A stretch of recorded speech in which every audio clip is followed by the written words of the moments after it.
اللہ کے بابرکت نام سے شروع جو بڑا مہربان نہایت رحم فرمانے والا ہے۔ شداد کی جنت۔ ناظرین گرامی، شداد کون تھا اور اس نے جنت کیوں بنائی اور اس کی بنائی ہوئی جنت اب کہاں واقع ہے؟ ناظرین گرامی، شداد عاد کے بیٹوں میں سے تھا۔ یہ بڑی شان و شوکت کا بادشاہ ہوا ہے۔ اس نے اپنے وقت میں تمام بادشاہوں کو اپنے جھنڈے کے نیچے جمع کر کے سب کو اپنا مطیع اور فرما بردار بنا لیا تھا۔ اس نے پیغمبروں کی زبان سے جنت کا ذکر سن کر سرکشی کے عالم میں دنیا میں ایک جنت بنانی چاہی اور اس ارادے سے ایک بہت بڑا شہر بنایا جس کے محل سونے چاندی کی اینٹوں سے تعمیر کیے گئے۔ زبرجد اور یاقوت کے ستون ان عمارتوں میں نصب کیے گئے اور ایسے ہی فرش مکانوں میں بنائے گئے اور سنگریزوں کی جگہ ابرار موتی بچھائے گئے اور ہر محل کے گرد جواہرات سے بھری نہریں جاری کی گئیں۔ قسم قسم کے درخت زینت اور سائے کے لیے لگائے گئے، حتیٰ کہ اس سرکش نے اپنے خیال سے جنت کی تمام چیزیں اور ہر قسم کی عیش و عشرت کے سامان اس شہر میں جمع کر دیے۔ جب یہ شہر مکمل ہوا تو شداد اپنی سلطنت کے وزیروں کے ساتھ اس کی طرف روانہ ہوا۔ جب ایک منزل کا فاصلہ باقی رہ گیا تو آسمان سے ایک ہولناک آواز آئی جس سے اللہ تعالیٰ نے شداد اور اس کے تمام ساتھیوں کو ہلاک کر دیا اور اپنی بنوائی ہوئی جنت کو دیکھ بھی نہ سکا۔ یعنی اس کا ایک قدم اپنی بنائی ہوئی جنت کے اندر تھا اور ایک قدم باہر تھا، تو وہ اللہ تعالیٰ کے عذاب کی وجہ سے وہیں ہلاک ہو گئے۔ حضرت امیر معاویہ رضی اللہ تعالی عنہ کے دور حکومت میں حضرت عبداللہ بن قلابہ اپنے گم شدہ اونٹ کو تلاش کرتے ہوئے صحرائے عدن سے گزر کر اپنے شہر میں پہنچے اور اس کی تمام زینتوں اور آرائشوں کو دیکھا، مگر وہاں کوئی رہنے اور بسنے والا انسان نہیں ملا۔ یہ تھوڑے سے جواہرات وہاں سے لے کر چلے آئے۔ جب یہ خبر حضرت امیر معاویہ رضی اللہ تعالی عنہ کو معلوم ہوئی تو انہوں نے عبداللہ بن قلابہ کو بلا کر پورا حال دریافت کیا اور انہوں نے جو کچھ دیکھا تھا سب کچھ بیان کر دیا۔ پھر حضرت امیر معاویہ رضی اللہ تعالی عنہ نے کعب بن احبار رضی اللہ تعالی عنہ کو بلا کر دریافت کیا کہ کیا دنیا میں کوئی ایسا شہر موجود ہے؟ تو انہوں نے فرمایا کہ ہاں، جس کا ذکر قرآن مجید میں آیا ہے۔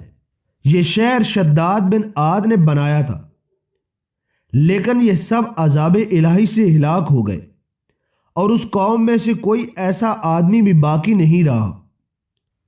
اور آپ کے زمانے میں ایک مسلمان جس کی آنکھیں نیلی، قد چھوٹا اور اس کے ابرو پر ایک تل ہوگا، اپنے اونٹ کو تلاش کرتے ہوئے اس ویران شہر میں داخل ہوگا۔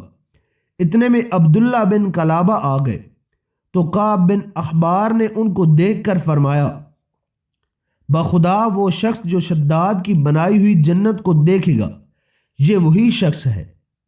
قوم عاد اور دوسری سرکش قوموں کا حال بیان کرتے ہوئے قرآن کریم نے ارشاد فرمایا، کیا تم نے نہیں دیکھا تمہارے رب نے عاد کے ساتھ کیا کیا؟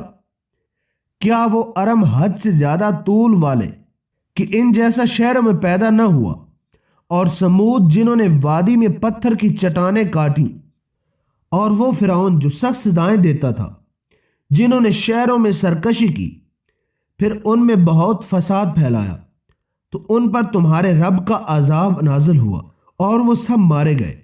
اللہ تعالیٰ کو بندوں کی سرکشی اور تکبر و غرور بے حد ناپسند ہے، اس لیے اللہ تعالیٰ کا دستور ہے کہ ہر سرکش اور متکبر قوم جس نے زمین پر اپنی سرکشی اور ظلم و ستم سے فساد پھیلایا، اس قوم کو قہر الہی نے کسی نہ کسی عذاب کی صورت میں ظاہر ہو کر ہلاک و برباد کر دیا۔ شداد اور قوم عاد کے دوسرے افراد سب اپنی سرکشی اور تکبر کی وجہ سے خدا کے عذاب کے مستحق ٹھہرے۔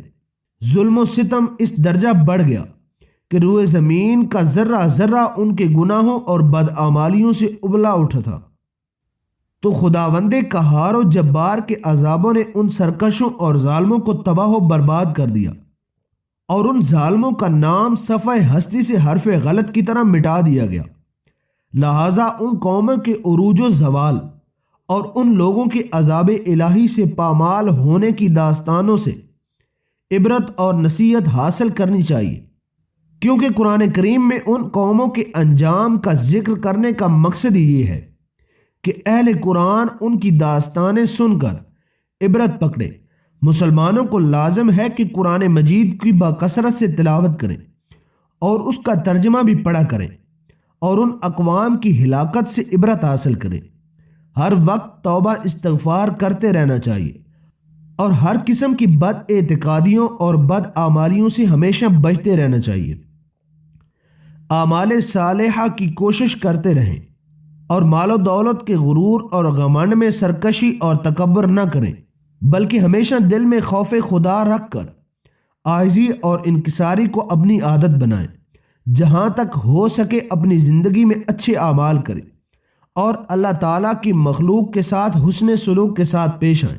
اللہ تعالیٰ کی بارگاہ کے اندر التجا ہے، اللہ کریم ہم سب کو حضور نبی رحمت صلی اللہ علیہ وآلہ وسلم کے صدقے ہمارے حال کے اوپر رحم و کرم فرمائے اور ہم سب کے گناہوں کو معاف فرمائے اور اپنی اور اپنے حبیب مکرم صلی اللہ علیہ وآلہ وسلم کی پکی سچی دائمی غلامی نصیب عطا فرمائے۔